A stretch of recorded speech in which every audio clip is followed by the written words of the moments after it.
ಇವತ್ತು ನನ್ನ ಕ್ಲೈಂಟ್ ಒಬ್ರು ತಮ್ಮ ಸಾರಿನ ಫ್ಲಫಿ ಪ್ಲೀಟ್ ಸಾರಿ ಪ್ಲೇಟಿಂಗ್ ಮಾಡೋದಕ್ಕೆ ಕೊಟ್ಟಿದ್ದಾರೆ.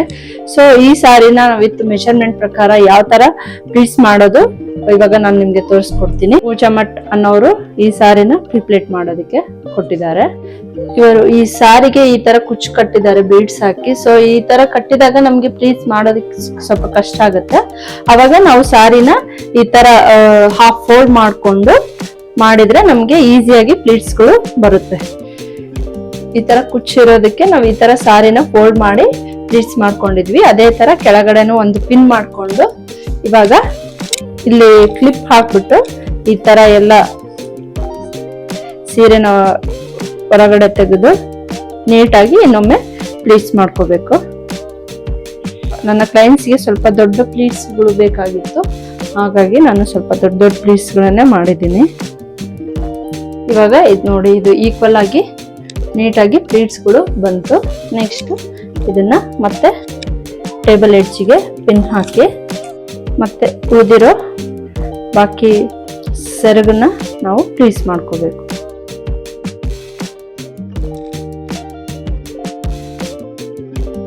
ಅವರ ಸೀರೆ ಪಲ್ಲು ಲೆಂತ್ ಬಂದು 42 ಇಂಚು.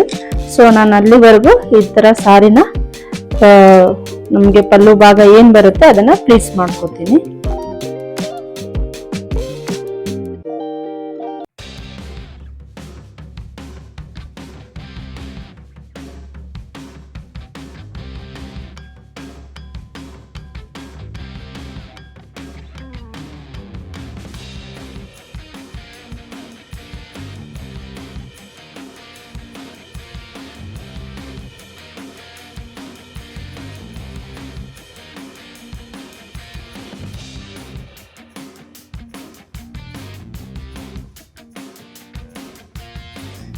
ಇವಾಗ ನಾವು ಚೆಸ್ಟ್ ಮೇಲಿರೋ ಪ್ಲೀಟ್ಸ್ನ ಎಲ್ಲ ನೀಟಾಗಿ ಪ್ಲೀಟ್ಸ್ ಮಾಡಿಕೊಂಡು ಇದನ್ನ ಈ ತರ ಸ್ಪ್ರೆಡ್ ಮಾಡಿಕೊಂಡು ಐರನ್ ಮಾಡ್ಕೋಬೇಕು.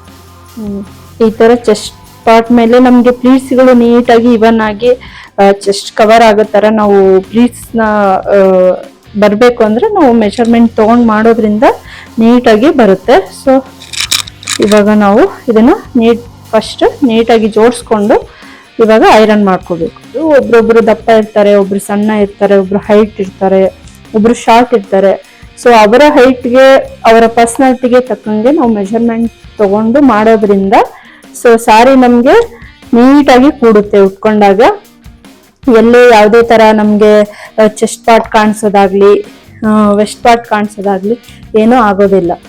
ನಾವು ಫ್ಲಫಿ ಪ್ಲೇಟ್ಸ್ ಮಾಡಿದಾಗ ಅದ್ರದ್ದು ನೀಟ್ ಫಿನಿಶಿಂಗ್ ಬರಬೇಕು ಅಂದ್ರೆ ಈ ತರ ಪೇಪರ್ನ ಸ್ವಲ್ಪ ರೋಲ್ ಮಾಡಿ ಒಂದು ಸ್ಟಿಕ್ಕರ್ ಹಾಕಿ ಅಂಟಿಸಿ ಇಟ್ಕೋಬೇಕು. ಆಮೇಲೆ ನಮ್ಮ ಹತ್ರ ಇನ್ ಕೇಸ್ ಕರ್ಲ್ ಮಷಿನ್ ಇತ್ತಂದ್ರೆ ಇಲ್ಲಿ ಏನು ಪ್ಲೀಸ್ ಮಾಡಿರ್ತೀವಲ್ವ ಅಲ್ಲಿ ಒಂದು ಸ್ವಲ್ಪ ಈ ತರ